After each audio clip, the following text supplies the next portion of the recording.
We are a 501c3 nonprofit organization that focuses on helping our members find hope, learn independence, and pursue greatness through generous donations, our electronics recycling program, and now our brand new Visions of Greatness Event Center.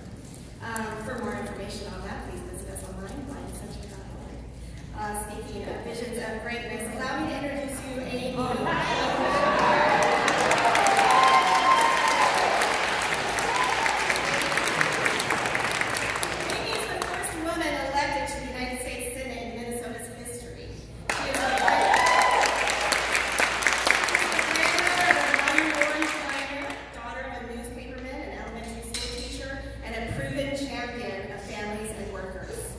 Amy is known for taking on special interests to bring down everyday costs for families and to protect consumers. She is a leader in the fight to take on big pharma and lower the cost of prescription drugs, and led the effort to enact landmark legislation to combat the opioid epidemic. Senator Klobuchar is also working hard to get dark money out of politics and to ensure our election systems are safeguarded from foreign interference and restore voting rights for everyone in our country. Amy is ready to fight for every American. So please give a warm welcome to the senior senator of the great state of Minnesota and candidate for president of the United States, Amy Klobuchar.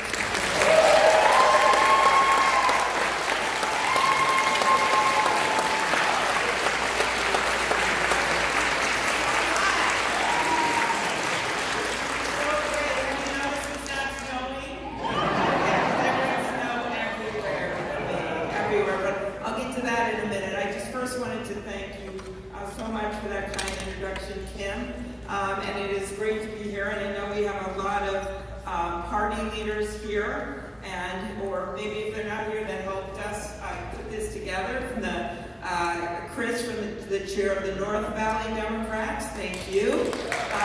David, we have the chair of the Sun City Anthem Democrats.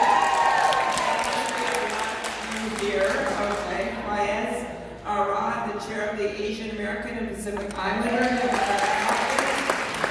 Mark from the Henderson Democrats Club, thank you. Michael Kelly, the chair of the Nevada Democrat Veterans. Michael, chair of the Democratic Clerk of Laughlin. Tony Dune, who I saw out there this summer, good to see you living like a baby, just a little bit. Donna West, Clark County Democrat. And Max Gonzalez, UNLV College Democrat. Okay, very good. Michael, the chair of the Democratic Club of Laughlin, I mentioned already. Lynette Hall, right here. Chair of the Nevada, here you are, very good. And Andrew Sierra, ASCSN Student Government Association. Here are apologists who are great leaders that somehow managed to pull off all of you some amazing victories in the last election in 2018. Start out by thanking you for that, thanking you for not only, so now there are only a few states in the country, like 5 or 6 of them, that have 2 women senators. One is Minnesota and one is Nevada.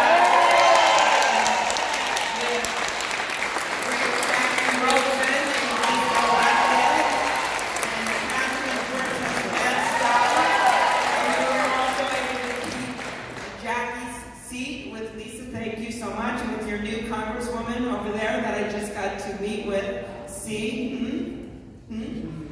Susie Lee, yeah, exactly. I saw her at the Emily's List event and got to see her, so that was good. And then I also got to just see your great Congresswoman Titus. We had a meeting and some coffee, and I also got to talk to my friend and mentor, Harry Reid.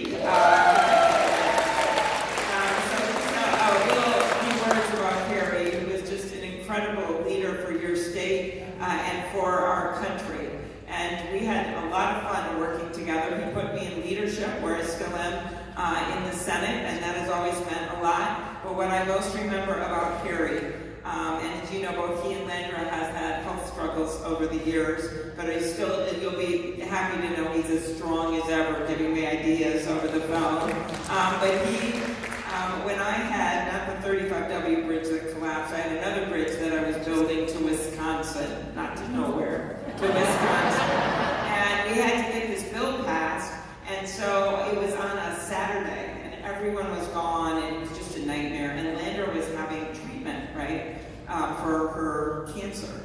But he said, no. And I said, I just have to call this one Republican. I know you have to shut the Senate down. He said, you know what? This is so important to you. I will preside over the Senate. And no one, it's only like the most junior members, and he sat up in that chair while I made those calls. So I could get that thing done, and it got done right when we got back, and it's a beautiful bridge, and it would not have happened without Harry Reid. Thank you for that. Okay, so as you all know, I announced my candidacy in the middle of a blizzard, right? The president called me Snow Woman, which I actually kind of enjoyed, and I wrote back, I would like to see how your hair would fare in a blizzard. I chose that place actually. By the way, it was an amazing thing. There was thousands of people that, despite the foot of snow, that skied in, that brought their kids in on sleds. We went through 6,000 cups of coffee and hot chocolate and cider. And I just found out 2 weeks a very funny part of this whole thing. So I got myself to watch myself grow old in 20 minutes, right? But I just found out that the woman who did my hair and somehow got it to stay in the middle of that blizzard, that she told me that she was in the crowd. I didn't know she was there. And she was there just going, please. Because let's just say I hadn't had my hair colored for a while, and she'd sprayed some brown. And she was worried it was going to come rolling down my face. That did not happen, right? Okay, so I picked that place. Now, seriously, I picked that place because it was next to the river. And I believe it is time in our politics to cross that river of our divides, which have gotten wider and wider with this president, to get to a higher plane in our politics. And we do that, as you did in 2018, by crossing and believing in that bridge, which is our democracy, right? Something that we have to cherish. And I also picked the place because it was just a mile from the bridge that fell down in the middle of a summer day. And you all remember that. You've had your own challenges with infrastructure in Nevada. And that day, yes, we were able to get that bridge money and rebuild it in 13 months. And yes, that's one of the reasons that I so strongly believe that that's going to be a major investment, and not just, by the way, bridges and roads, but rail and water infrastructure, right? And sewer infrastructure. But I also picked it because that was a moment where the whole world was riveted on what was happening in our state. And what they saw was a community coming together, just as you've seen here with the horrible massacre, with the shooting, when people will come together to help each other. And what they saw was an off-duty firefighter tethered to the side of the river who kept diving in and out looking for survivors. What they saw was a tasty truck driver who could have rammed into the back of that school bus full of kids and saved their lives, and he didn't. What he did is he cost his life. He veered off and he burned to death in the cab.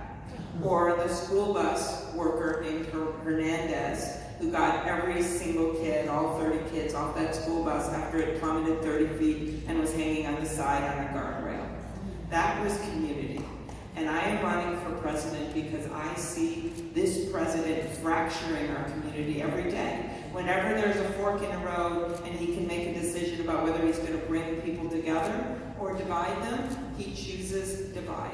He does it literally every single day, and we must choose unity to bring people together.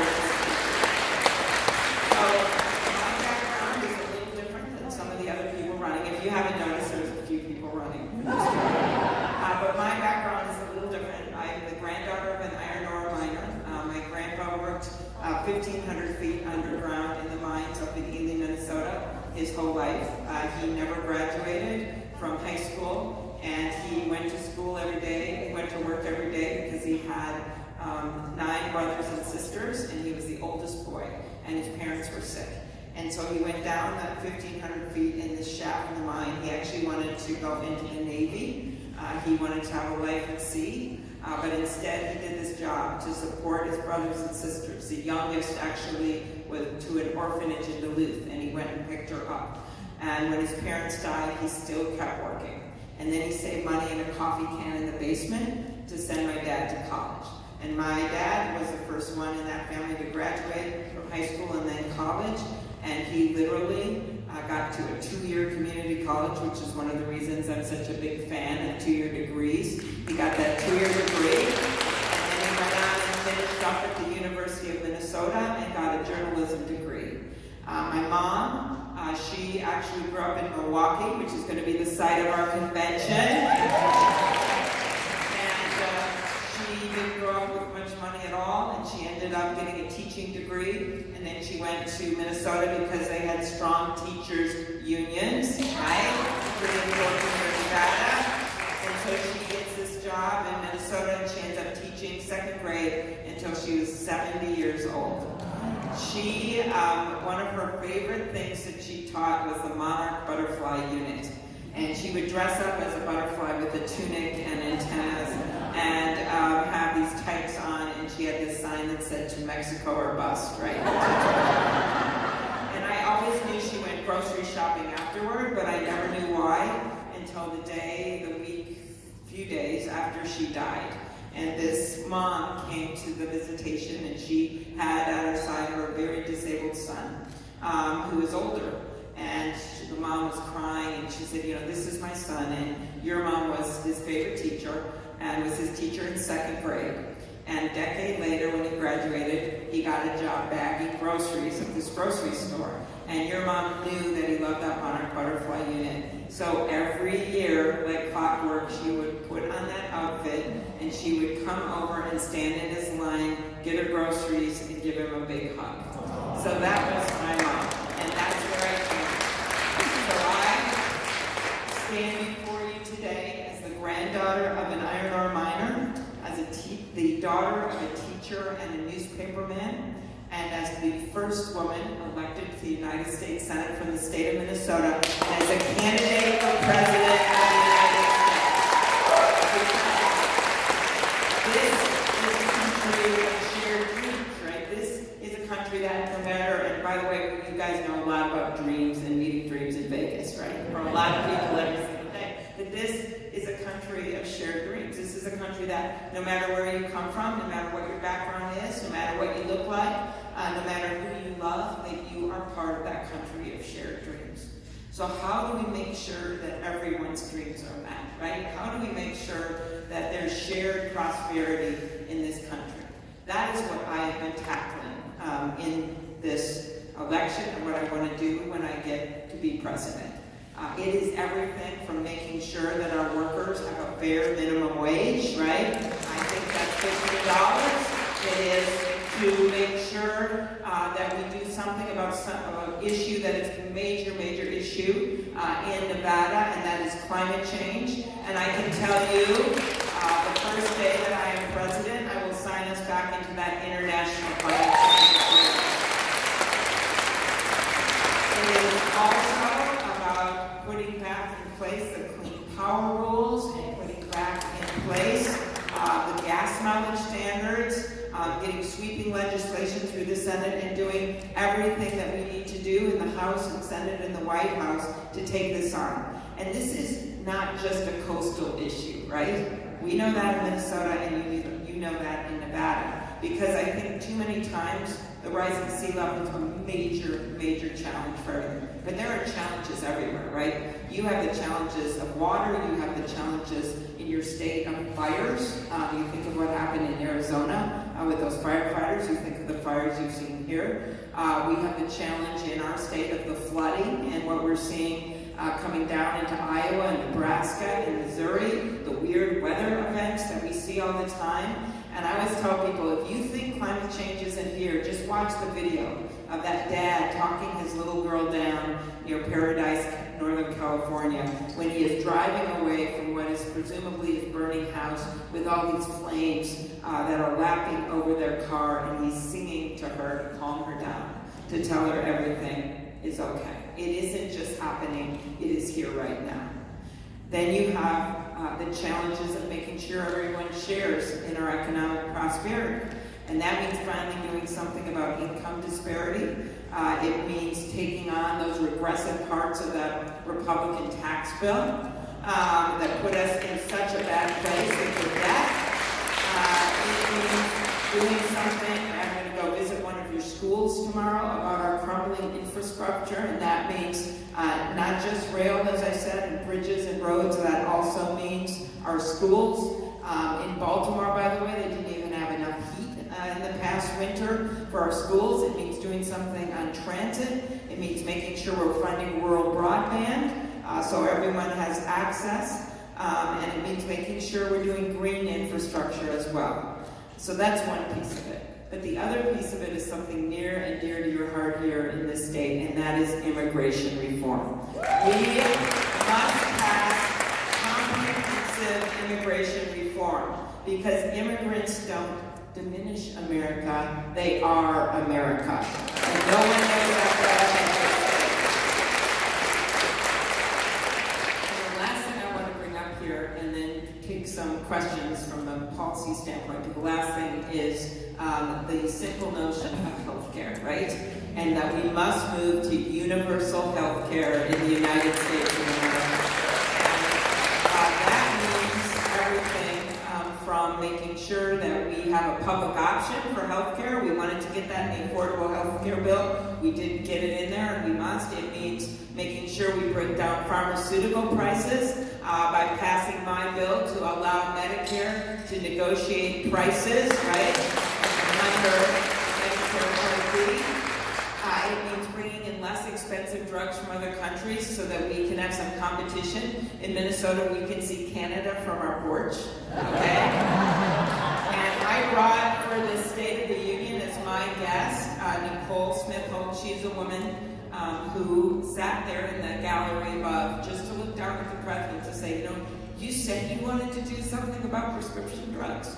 But look what happened to me. What happened to her was her son, 26-year-old, worked at a restaurant in the suburbs, was a restaurant manager. He aged off his parents' health care, and then he was on his own. And he's a diabetic, and insulin costs $1,200 a month for him, right? And with something, a simple drug that used to just be $18 a vial. $1,200 a month. So what did he do? Because he couldn't afford it. He started rationing his insulin. And he died. This happened in our country, and it's happening all over our country. And I can tell you there are 2 lobbyists for every member of Congress from the pharmaceutical industry, and they think they own Washington. Well, they don't own me.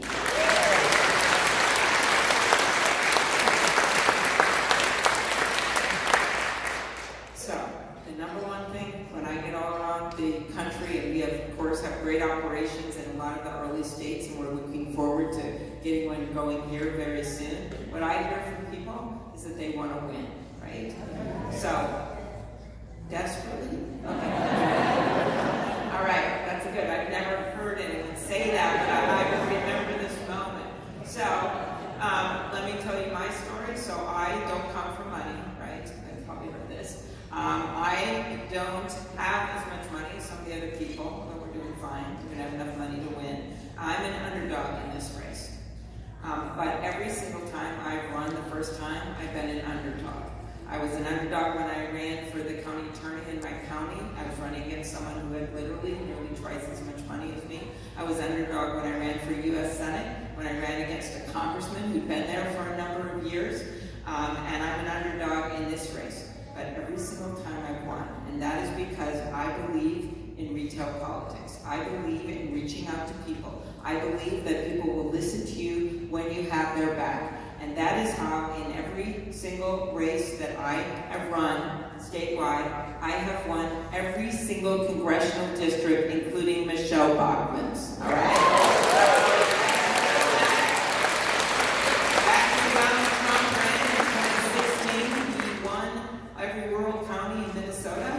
Guess what? When I came back in 2018, led our ticket with 2 Senate seats up at the same time. I not just won it for me, I won 40 of those counties that Donald Trump had won. And I helped bring our entire ticket to victory. So I believe in meeting people where they are and finding common ground. And I believe that you can win by talking to people, by hearing their stories. That's why I went first presidential candidate to go and see those floods in Iowa. It's why when I'm here tomorrow, I'm going to see one of your schools. It's why I have met with people in Tampa Bay on climate change. It's because I think you have to build a political network to win, but you also have to be able to understand and meet people where they are and look at what the challenges are and they have in their community. So I will do what it takes to win, but I will do it the right way. And by the way, last time someone counted me out, they were making fun of me because I told them at one event that when I ran for Senate the first time, no one would call me back because my last name was hard. And so it's when I set an all-time Senate record. I raised $17,000 from ex-boyfriends. That is still a record. As my husband has pointed out, it is not an expanding base. Right? But nevertheless, I won. And I did it the right way. And that's what we're doing here by building this grassroots national campaign with some really good people at the helm. So mostly I want to hear from all of you. That's why I came out here. And so please ask your questions. Tell me what you think I should be focusing on. Understand that our states, while they may seem different temperature-wise, we do have things in common. When I came out here and did your Democratic convention for Harry when it was in Reno, I remember I went through the litany of things that we had in common in our states, including a bunch of independent voters. And one of my favorite moments was that I said, and we both have great museums, I said. You have the Liberace Museum. And someone yelled out, it closed in the Las Vegas area. And then I'm like, thank you for the nice greeting. And then I said, well, what museum do you think I should use instead? And they the Mob Museum. That is exactly what I said. The Mob Museum. So then I changed. I said, okay, so you guys have the Mob Museum. And I said, we have the world's only international museum entirely devoted to Spam. Or as we call it, the Guggenheim. Right? So like, don't try to, one up. But what we do have is states that have fierce independent voters, right? And we get that it's not easy to win these elections. In Minnesota, if you don't believe me about my state, I have 3 words for you. Governor Jesse Ventura, right? And so we understand you got to meet people where they are. So keep that in mind as we go ahead. For me, it is important to build a grassroots network. I'll love Paul Wellstone in my state, another great mentor of mine. But it is also important to look for the future and how we're going to win. So let's win this election. All right.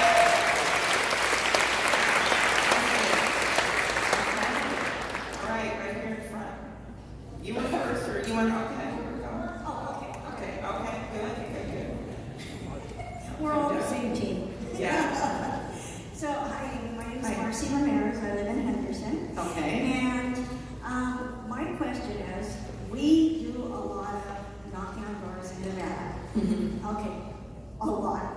Even in those 115-degree days. So, I'd like to hear from you to give us 3 takeaways that when we knock on the door, what are we saying about you to get the vote for you? Because I want you to win. Okay, very good. All right, here we go. Okay, number 1, I am a proven progressive, all right? I get things done. And what you might use for that is a survey that just came out about a month ago out of Vanderbilt University. And it was 15 metrics, and it showed that I was the most effective Democratic senator over the last Congress.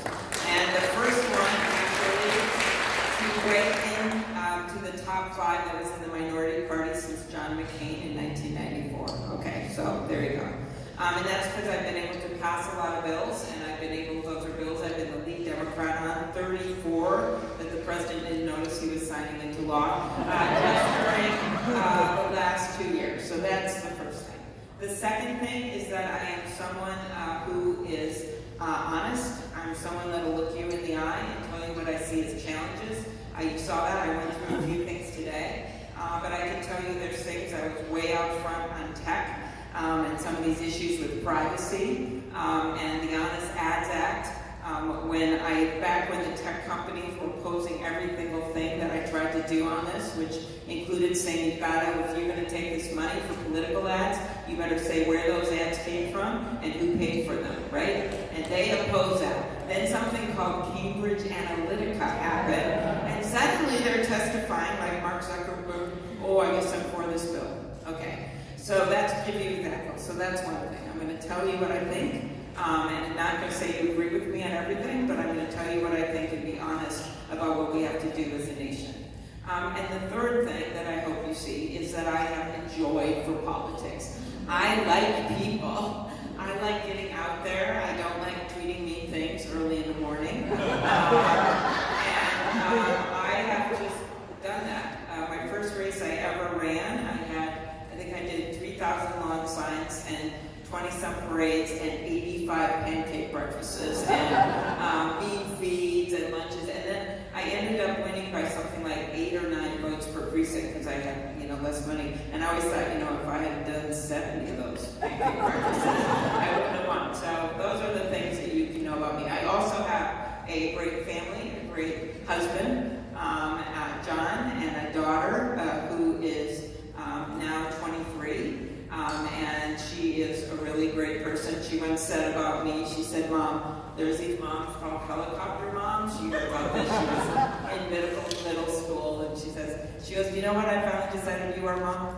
You are a submarine mom. And I'm like, what's that? And she says, you lurk under the surface